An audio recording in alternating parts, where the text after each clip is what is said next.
Study with trick and logic. दोस्तों स्वागत है आपका आपके अपने channel study with trick and logic में। दोस्तों आज हम क्लास 10th के केमिस्ट्री का चैप्टर नंबर 1 रासायनिक अभिक्रिया एवं समीकरण के पार्ट 5 को पढ़ने वाले हैं। दोस्तों पार्ट 4 को पढ़ने वाले हैं। दोस्तों पार्ट 4 में मैंने आपको पार्ट 3 में बताया था दोस्तों कि हम रासायनिक अभिक्रिया और उसके प्रकार रासायनिक अभिक्रिया के प्रकार जानने वाले हैं। दोस्तों रासायनिक अभिक्रिया 5 प्रकार की होती हैं जो हम आगे धीरे धीरे जानते रहेंगे। यहाँ पर हमारा पहला है दोस्तों संयोजन अभिक्रिया। संयोजन अभिक्रिया दोस्तों संयोजन अभिक्रिया क्या होता है? दोस्तों दो या दो से अधिक किसी भी अभिक्रिया द्वारा दोस्तों कोई भी अभिक्रिया जिसमें दो या दो से अधिक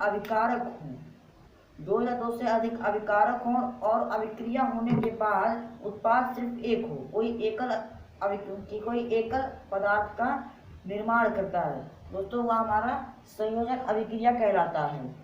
जैसे दोस्तों एग्जाम्पल में अगर हम देखें तो कोयले का दहन दोस्तों हम कह सकते हैं, कोयले का दहन जब होता है दोस्तों कोयले यानी कार्बन प्लस दहन किस में होता है दोस्तों ऑक्सीजन गैस द्वारा, तो Ca तो दोस्तों हमारा बनेगा CO2।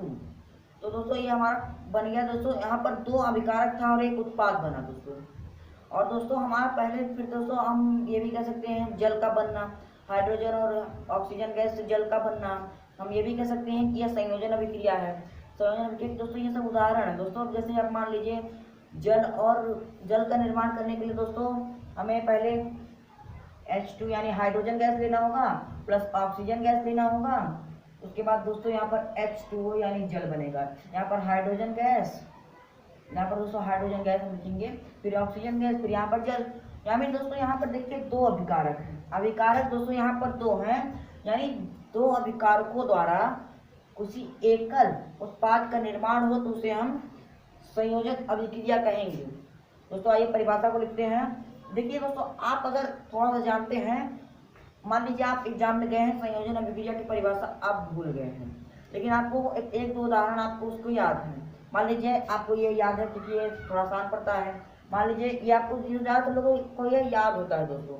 मान लीजिए तो आप इसको देखते हुए आप परिभाषा को बना सकते हैं इस संयोजन अभिक्रिया की परिभाषा। दोस्तों आइए देखने किस प्रकार। दोस्तों यहाँ पर देखिए अभिकारक, दोस्तों यहाँ पर मैं लिखता हूँ दो, यानी अभिकारक दो है और उत्पाद एक है। दोस्तों आप समझ जाइएगा।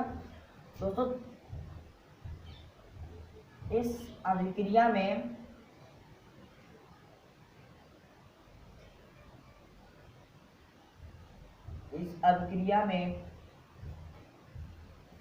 किसी या फिर किन्हीं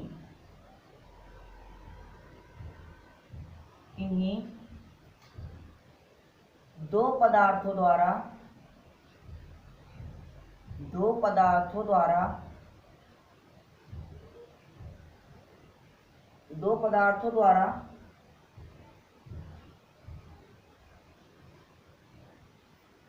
किसी एकल या फिर एक दोस्तों कह सकते हैं। वैसे परिभाषा लेकर जैसे बना रहे हैं दोस्तों, तो हमें याद नहीं तो हम एकल कैसे लिखेंगे दोस्तों, तो आप एक लिख सकते हैं, एकल उत्पाद का निर्माण करता है तो या कॉमा तो उसे संयोजन अभिक्रिया कहते हैं।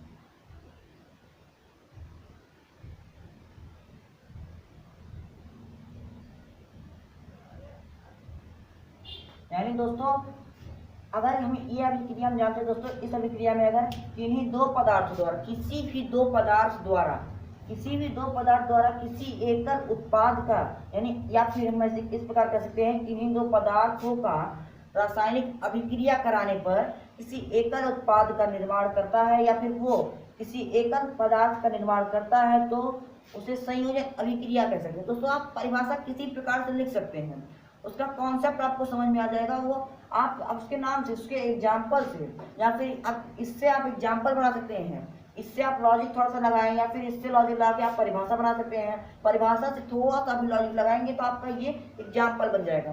दोस्तों मान लीजिए आपको ये एग्जाम्पल नहीं आता या फिर मैंने अभी नहीं लिखा, ये आप नहीं देख रहे हैं इसे, मैं बाद में मिटा दूंगा इसे। तो दोस्तों अब हमें एग्जाम्पल चाहिए।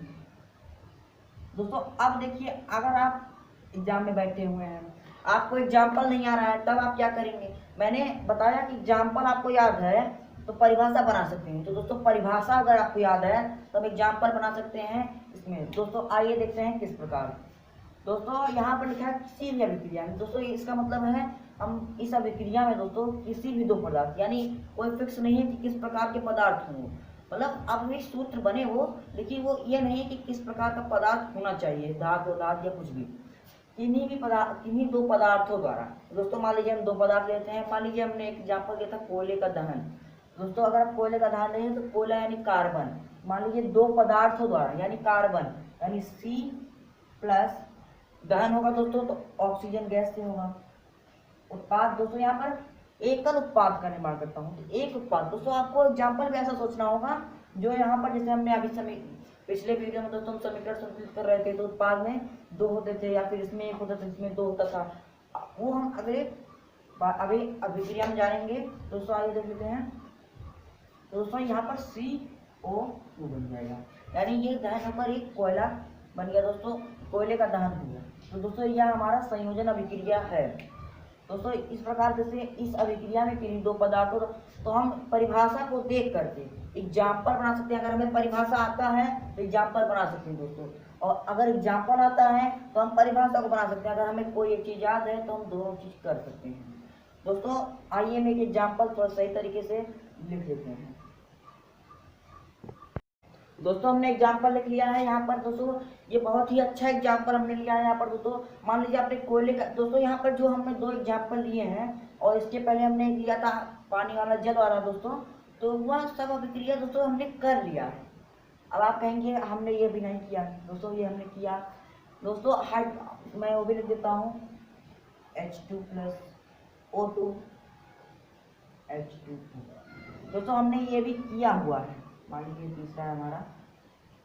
दोस्तों हमने ये देखा है, किया तो नहीं है लेकिन ये हम समझ भी गए हैं। और यह भी हमने देखा है, कोयले को हमने जरूर जलाया होगा दोस्तों, तो हम उसको भी देख चुके हैं। इसको भी हमने देखा है दोस्तों, CaO, ये सॉलिड होता है। CO का मतलब होता है दोस्तों कैल्शियम ऑक्साइड यानी चूना। दोस्तों ये बिना बुझा हुआ चूना, इसे हम बिना बुझा हुआ चूना कहते हैं। यानी दोस्तों जो हमें पत्थर आते हैं या हम इसे कह सकते हैं चून पत्थर भी कह सकते हैं दोस्तों, जो बड़े बड़े पत्थर आते हैं वही इसमें होगा दोस्तों, वही पत्थर लेके तभी ये अभिक्रिया होगी। हो उसके पाउडर में भी हो, लेकिन हो सकता है ना। दोस्तों H2 यानी जल, हमने जल लिया, इसमें हमने बिना बुझा हुआ चूने जो हमने लिया और उसमें जल मिलाया तो हमें बुझा हुआ चूना प्राप्त हुआ, यानी CaOH का होल ट्वाइस। दोस्तों आपके घर में छत पे या दीवार पे पेंट करने के लिए चूना जरूर घर पे आया होगा। दोस्तों आया होगा घर पे तो उसे किसी बर्तन में, बाल्टी में डाल करके या फिर किसी बर्तन में उसको डाल करके पानी डाला गया होगा। दोस्तों क्या आपने उसको छू कर देखा है? उसमें से ऊष्मा भी निकलती है। तो दोस्तों ऊष्मा के बारे में हम यहाँ पर जानेंगे, ऊष्माक्षेपी अभिक्रिया। तो ऊष्माक्षेपी अभिक्रिया क्या होता है दोस्तों? दोस्तों ऊष्माक्षेपी अभिक्रिया इसके अंतर्गत आती है, इसे हमें पढ़ना है। दोस्तों ऊष्माक्षेपी अभिक्रिया को एक्सोथर्मिक, अब दोस्तों यहाँ से हम थोड़ा सा लॉजिक निकालते हैं। क्या है दोस्तों? एक्सोथर्मिक। दोस्तों आपने एक्सोथर्मिक का नाम सुना होगा। एक्सो मतलब बाहर निकालना, थर्मिक मतलब हीट। तो दोस्तों किसी भी चीज को बाहर निकालिए या फिर ऊष्मा, एक्सो मतलब दोस्तों बाहर निकालना, थर्मिक दोस्तों हीट, यानी ऊष्मा को बाहर निकालना, हुआ रिएक्शन दोस्तों किसी भी रासायनिक अभिक्रिया में अभिकारक को अब उत्पाद में बदलते चेंज होता है दोस्तों, तो उसमें से ऊष्मा उत्पन्न होती है या ऊष्मा दिया जाता है दोस्तों इसी में हम इसका एग्जाम्पल यहाँ पर हम दोस्तों लेंगे CaO H2O। दोस्तों CaO या मैंने आपको बताया दोस्तों इसको क्विकलाइन इंग्लिश में कहते हैं। तो दोस्तों हम इसे मिलाएंगे। दोस्तों अपने घर में आपने देखा होगा तो उसमें से हीट यानी ऊष्मा निकलता है दोस्तों, हो सके आपने ना देखा हो तो उसके आगे जाके आप देख लें। दोस्तों आप क्लास 10th में पढ़ रहे हैं अभी तक, यानी आपकी उम्र बहुत होगी दोस्तों, ज़्यादा 15-16 साल। दोस्तों अब तक तो आपने उस अभिक्रिया को देख लिया होगा। दोस्तों हमें इन तीनों अभिक्रियाओं को, दोस्तों ये सब हमारा हो सकता है। इसको हम लिख सकते हैं कोयले का दहन, कोयले का दहन। इसका हम लिख सकते हैं जल का बनना। इसको हम लिख सकते हैं बिना बुझा हुआ चूना और जल के साथ अभिक्रिया कराने पर यहाँ पे बुझा हुआ चूना हमें प्राप्त हुआ। ऊष्माक्षेपी अभिक्रिया। दोस्तों आइए हम इसकी परिभाषा पहले लेते हैं, फिर हम इसे समझते हैं। दोस्तों देखिए हमने यहाँ पर इसकी परिभाषा लिख ली है। दोस्तों यहाँ पर देखिए जिन अभिक्रियाओं में दोस्तों यहाँ पर में रहेगा जिन अभिक्रियाओं में उत्पाद के निर्माण के साथ साथ ऊष्मा भी उत्पन्न होती है, ऊष्माक्षेपी अभिक्रिया कहलाती है। दोस्तों आइए समझ लेते हैं थोड़ा सा। जिन अभिक्रिया मतलब किसी अभिक्रियाओं में, जैसे जो अभिक्रियाओं में उत्पाद के निर्माण, जब उत्पाद का निर्माण होता है उसमें, तो उस उत्पाद के निर्माण के साथ दोस्तों ऊष्मा भी उत्पन्न होती है, उसमें ऊष्मा भी उत्पन्न होती है दोस्तों। अब दोस्तों हम इसी को एग्जाम्पल को हम यहाँ पर लेंगे। मान लीजिए हमने लिखा CaOH प्लस H2O, यहाँ पर था CaOH। दोस्तों हमने इसको यहाँ पर लिख लिया। अब देखिए यहाँ पर कैल्शियम ऑक्साइड और जल को मिलाने पर यह उत्पन्न होता है। लेकिन दोस्तों मैंने आपको अभी बताया, जब यहाँ पर हमने समझा रहे थे कि आपने इस एग्जाम्पल को देखा दोस्तों, वहाँ पर ऊष्मा उत्पन्न होती है। अगर आप इसको बिना बुझे हुए चूने को, यानी इस चून पत्थर को अगर हम पानी में डालेंगे तो यह बनेगा, लेकिन उसके साथ यह ऊष्मा भी लेकर चलेगा। यह गर्म रहेगा दोस्तों, थोड़ी देर के लिए यह गर्म हो जाएगा। तो दोस्तों यही है हमारा ऊष्माक्षेपी अभिक्रिया। दोस्तों आइए हम अगला पार्ट, दोस्तों मतलब अगले पार्ट में हम संयोजन अभिक्रिया, इसके बाद दोस्तों हमारा वियोजन अभिक्रिया है, जिसको हम अगले पार्ट में समझेंगे। दोस्तों धन्यवाद दोस्तों हमारी वीडियो को पूरा देखने के लिए। दोस्तों समझ में आया हो तो लाइक कीजिए, कोई भी टॉपिक या समझ में आया हो तो कमेंट कीजिए। दोस्तों अगर आपको दोस्तों अपने फ्रेंड्स के पास इस वीडियो को शेयर कीजिए ताकि वो इसका फ़ायदा वो भी उठा सके। दोस्तों अगर कोई भी टॉपिक आपको ना समझ में आया तो कोई दिक्कत नहीं है, आप उसको कमेंट कीजिए, अगले पार्ट में हम उसको समझा देंगे। और दोस्तों इसके बाद हमें वियोजन अभिक्रिया के बारे में जानना है, और वियोजन अभिक्रिया अंतर्गत भी कुछ रहेगा तो हम उसे अगले पार्ट में जानेंगे। धन्यवाद दोस्तों।